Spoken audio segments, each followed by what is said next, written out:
भगवंताला शरण जावे. मी जे जे करतो ते ते भगवंता करता करतो असे जो म्हणतो तो खरा आणि उत्तम भक्त होय. करते पण घालवायला उत्तम भक्त व्हावं लागतं. भगवंत प्राप्तीशिवाय दुसरं काहीही नको असं वाटणं हे भक्ताचं लक्षण आहे. चांगलं कार्य हे सुद्धा बंधनाला कारणीभूत होत असतं.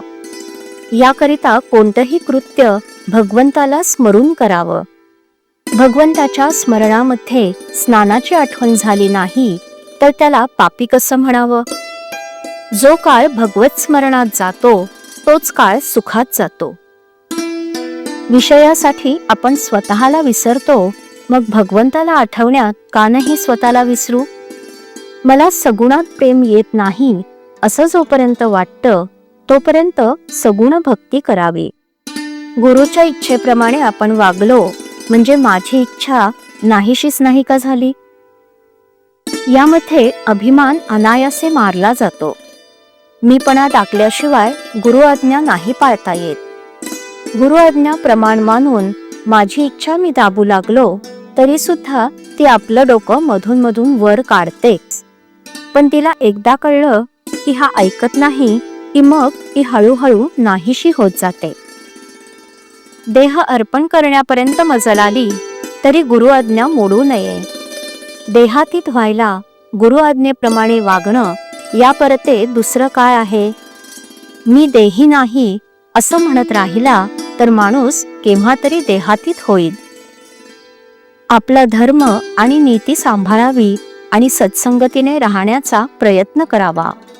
संत आणि प्रापंचिक दोघंही प्रपंच करतात, पण प्रापंचिक करतेपणा आपल्याकडे घेतात तर संत राम करता असं म्हणून प्रपंच करतात.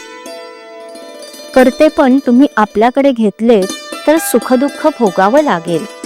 बायको आजारी पडली तर रात्रंदिवस जागतो आणि स्वतःला विसरतो. मग भगवंताकरिता नाही का तसं करता येणार. तळमळ असली पाहिजे की मग सर्व काही होतं. किती दिवसात मुक्ती मिळेल याला समर्थांनी फार चांगलं उत्तर दिलं आहे. ज्या क्षणी भगवंत स्मरणात स्वतःला विसराल त्या क्षणी मुक्ती मिळेल. स्वतःला विसरणं म्हणजे निर्गुणात जाणं. कृती करणाऱ्याचाच वेदांत खरा असतो. मी विद्वान आहे असं वाटू लागलं की भगवंताचं भजन करण्याची लाज वाटते. याकरिता सतत भगवंताच्या नामाचा सहवास ठेवा.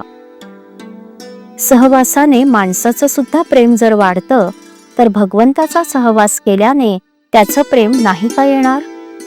भगवंताला शरण जावं आणि त्याचं होऊन राहावं यातच सर्व धर्माचं आणि शास्त्रांचं सार आहे. श्रीराम.